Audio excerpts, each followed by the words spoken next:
My name is Liam, and I'm 27 years old. Just a few months ago, I thought I had everything figured out. I had a good job, a house I bought with the woman I loved, and a ring on her finger. Her name was Tessa. She was 26. We had been together for 4 years, and I truly believed she was the one. We met at a mutual friend's party and just clicked. It wasn't a movie-like love story, no dramatic music or fireworks, but it felt steady, real, and full of quiet comfort. We moved in together after a year. We made plans. Talked about having kids. Argued over furniture choices. Laughed at each other's cooking disasters. There was a life growing between us, not perfect, but honest. Or so I thought. The day everything changed. It was a Saturday afternoon. I remember it because I had just come back from the hardware store. We were planning to fix up the back patio together. Tessa was sitting on the couch when I walked in. She looked nervous. Her hands were shaking a little, and she didn't look me in the eye. "Liam," she said, "can we talk?" "You never want to hear those words." "Not like that." I sat down next to her. My stomach started to tighten. Something felt off. "I've been thinking," she started. "I think I need a break." I didn't understand. "A break from what?" "From us," she said, her voice small. I think I need to figure things out.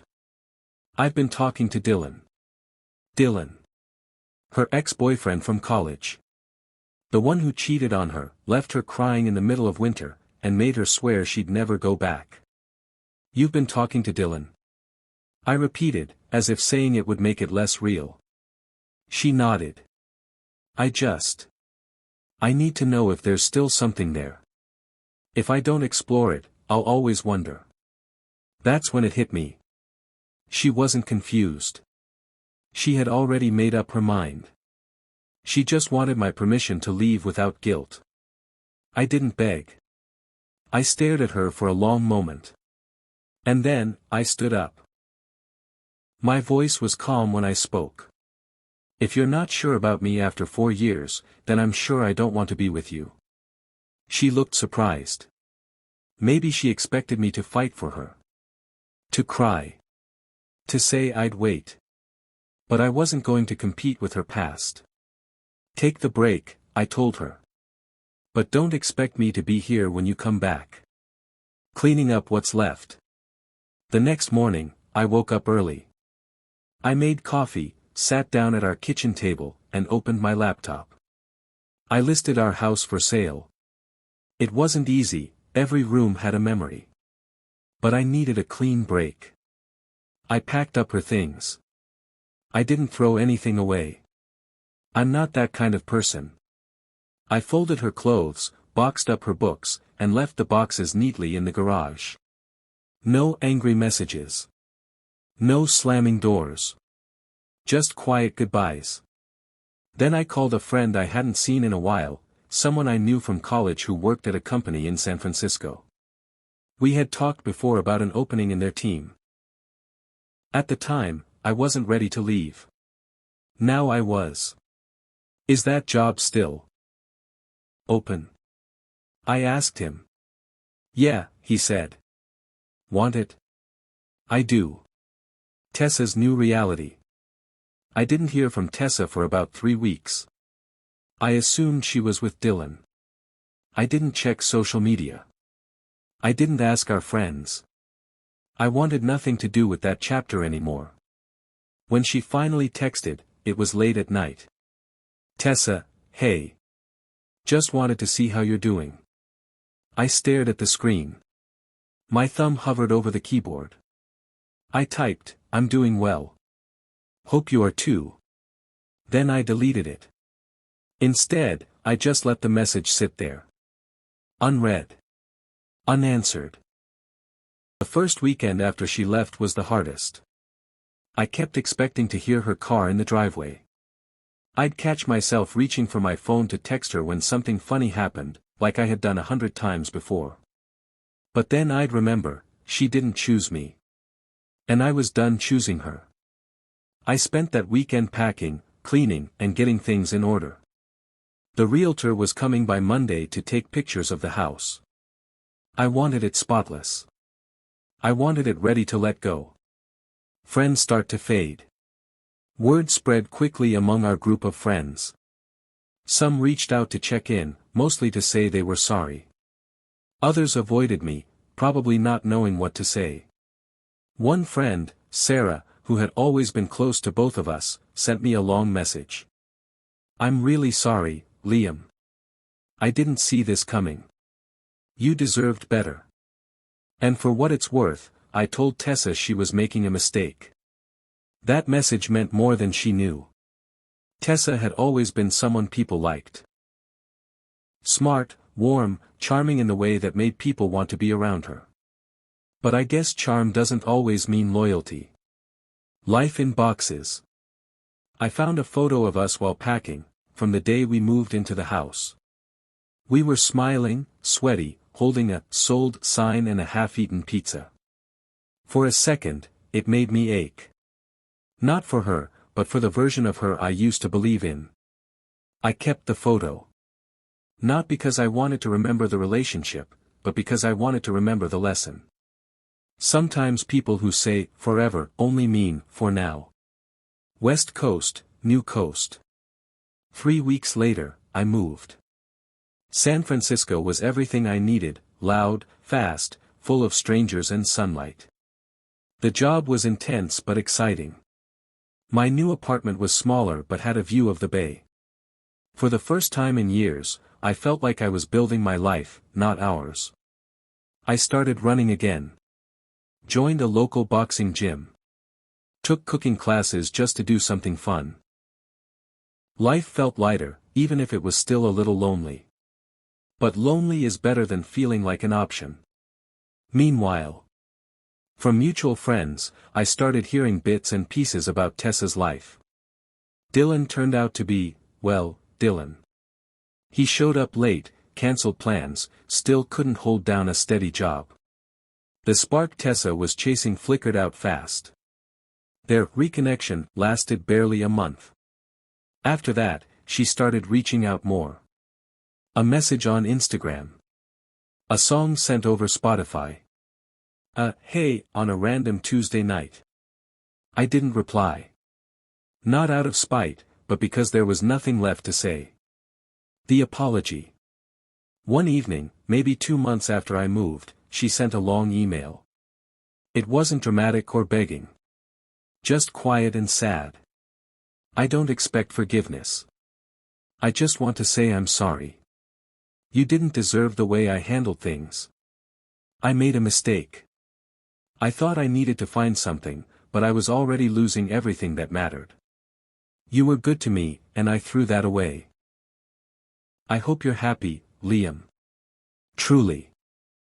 I read it twice. Then archived it. Because the truth is, she was right. I was happy, or at least getting there. And I didn't need her guilt weighing me down. Letting go for good. The house sold for more than we bought it for. I split the profit fairly, even though I could have fought for more. I just wanted peace. I wanted to close that chapter with grace. People talk a lot about heartbreak like it's fire or ice, something that burns or freezes you. But for me, it felt like a clearing. She was the storm that passed, and now I had sunlight again. There's something strange about starting over in a new city. At first, everything feels unfamiliar: the streets, the people, even the silence in your apartment. But over time, those unfamiliar things become comforting. That's what San Francisco became for me, a comfort I didn't expect. New days, new people. I started to build routines. Wake up early. Hit the gym. Stop by a little coffee shop on my way to work. The barista, a guy named Raj, learned my order after 2 weeks.